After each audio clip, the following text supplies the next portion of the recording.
Hi friends, मेरा नाम नृपेंद्र है और मेरे चैनल पर आपका स्वागत है। फ्रेंड्स, हमने अपने पिछले वीडियो में फोर्स की बात किया था। एक पॉइंट फोर्स लेके चले थे हम साइंस से रिलेटेड। हमने देखा था कि फोर्स क्या होता है, बल क्या होता है।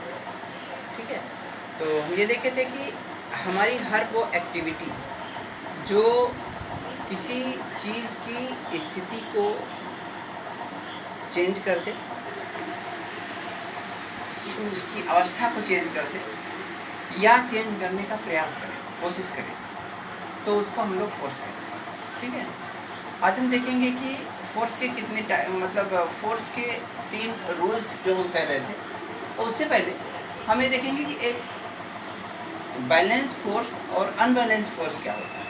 ठीक है, तो जैसे मान लिया कि यहाँ कोई एक ऑब्जेक्ट है। ठीक है, इस पर हम इस तरफ से एक फोर्स लगा रहे हैं। ठीक है, अगर ये फोर्स हम केवल इस तरफ से लगा रहे हैं तो जाहिर सी बात है कि ये आइटम इस तरफ को मूव करेगा। ठीक है, लेकिन अगर हम जितना फोर्स इधर से लगा रहे हैं उतना ही फोर्स इधर से भी लगाएंगे तो आप क्या कहेंगे, मूव करेगा? नहीं मूव करेगा। वैसी अवस्था में, तो उस अवस्था में जबकि फोर्स इस पर एक ही तरफ से लग रहा है तो उसको हम कहेंगे अनबैलेंस फोर्स। ठीक है, लेकिन अगर हम दोनों तरफ से सेम फोर्स पर अप्लाई कर रहे हैं तो ये हो जाएगा बैलेंस फोर्स। और उस स्थिति में इसमें कोई भी मूवमेंट नहीं होगा। ठीक है, यानी कि अगर हमको मूवमेंट चाहिए तो हमको बैलेंस फोर्स नहीं लगाना है, अनबैलेंस फोर्स लगाना है। और लेकिन अनबैलेंस फोर्स एक आइडियल चीज़ है। अनबैलेंस फोर्स मतलब प्रैक्टिकल लाइफ में नहीं हो सकता है एक तरह से, क्योंकि हर जगह कहीं कुछ ना कुछ फोर्स ज़रूर लगता है, चाहे वो फ्रिक्शन का ही फोर्स क्यों ना। ठीक है, तो आपको मतलब फोर्स फ्री सरफेस या फोर्स फ्री कोई भी ऑब्जेक्ट नहीं मिलेगा। वो एक आइडियल सिचुएशन होता है। ठीक है, तो हमने कहा कि हम फोर्स के 3 रूल की बात करेंगे। सिंपल में हम इसको समझेंगे अगर कि फोर्स के 3 रूल क्या हैं, जिसमें पहला रूल कहा जाता है 3 रूल्स ऑफ फोर्स।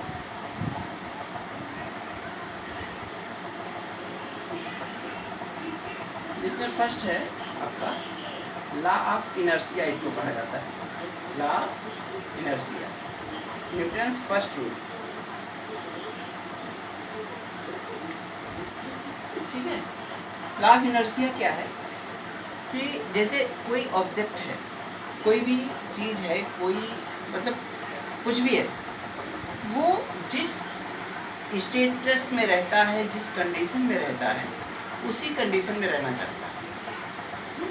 जैसे क्या है कि अगर कोई सामान रखा है, ठीक है, वो सामान जब तक उस पर कोई एक्सटर्नल फोर्स नहीं लगेगा तब तक वो अपनी जगह से नहीं हिलेगा।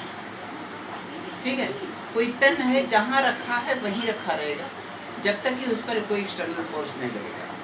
वो एक्सटर्नल फोर्स किसी भी टाइप का हो सकता है। ठीक है, कई बार ये है कि जैसे हमने पेन की बात की तो उसका अपना कोई फीलिंग नहीं है, कोई कुछ नहीं है।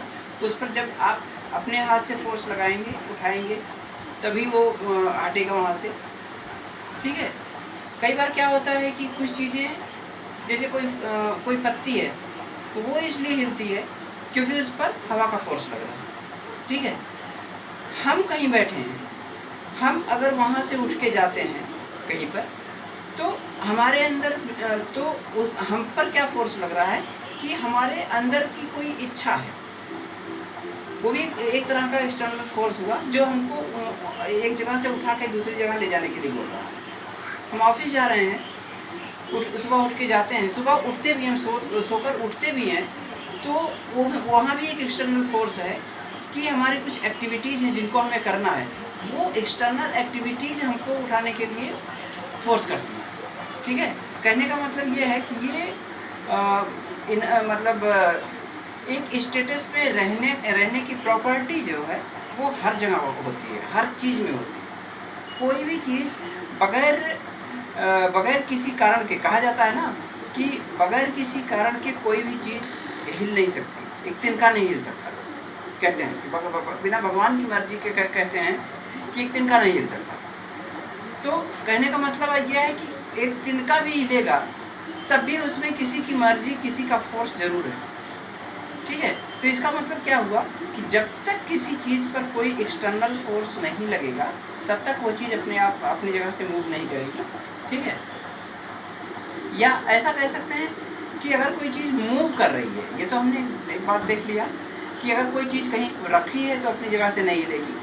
यही चीज़ यही चीज़ मूवमेंट में भी हम देख सकते हैं कि अगर कोई चीज़ मूव कर रही है, कोई चीज़ कहीं जा रही है, तो उस स्थिति में वो भी उसी जिस स्पीड से मूव कर रही है उसी स्पीड से लगातार मूव करती रहेगी। उसकी स्पीड में ना कोई मतलब ना उसकी स्पीड बढ़ेगी ना कम होगी, कोई परिवर्तन नहीं होगा जब तक कि उस पर कोई एक्सटर्नल फोर्स नहीं लगेगा। ठीक है, तो यही होता है लॉ ऑफ इनर्शिया कि कोई भी चीज़ जब तक उस पर कोई एक्सटर्नल फोर्स नहीं लगता है तब तक वो अपनी जगह से मूव नहीं करती है। लॉ ऑफ इनर्शिया कहता है। ये चीज़ हम फील करते हैं। एक बहुत कॉमन सा एग्जांपल दिया जाता है, जैसे हम ट्रेन में जब चल रहे होते हैं, ट्रेन में जब चल रहे होते हैं, हम एक सीट पे बैठे हैं। ठीक है, सीट पे हम बैठे होते हैं, ट्रेन अचानक से मान लिया रुक जाती है, तो क्या होता है कि हम आगे की तरफ गिर जाते हैं। ठीक है, तो या पीछे की तरफ, जब या ट्रेन रुकी हुई है, जब ट्रेन चलना शुरू करती है अचानक से, तो हम पीछे की तरफ हमको झटका लग जाता है। ठीक है, तो वह क्या है कि जब गाड़ी रुकी हुई है, ट्रेन हो या कुछ भी हो, रुकी हुई है, हमारा शरीर उसके साथ मतलब रुकने की अवस्था में, रेस्ट की स्टेटस में है। और जैसे ही अचानक चलना शुरू करता है तो वो गाड़ी तो चल जाती है, लेकिन हमारा शरीर उसी स्थिति में रहता है, इसलिए वो पीछे की तरफ गिर जाता है, फिर हमको संभालना पड़ता है। ठीक है, तो लॉ ऑफ इनर्शिया ये कहता है कि कोई भी चीज़, हर चीज़ अपनी करंट सिचुएशन में अगर उसमें कोई चेंज होता है तो उसका वो अपोज करती है। ठीक है, उसको रेजिस्ट करती है, मतलब अपनी स्थिति में परिवर्तन नहीं चाहती है। ये लॉ ऑफ इनर्शिया है। आगे के दो और रूल हैं जो हम अपने नेक्स्ट सेशन में बात करेंगे। ठीक है फ्रेंड्स, और जैसा लगे आपको सेशन, आप कमेंट करके ज़रूर बताइए, और लाइक, शेयर और सब्सक्राइब जरूर कीजिए ताकि हमारे आने वाले सेशंस जो हैं आप देख पाएँ और समझ पाएँ। ठीक है फ्रेंड्स।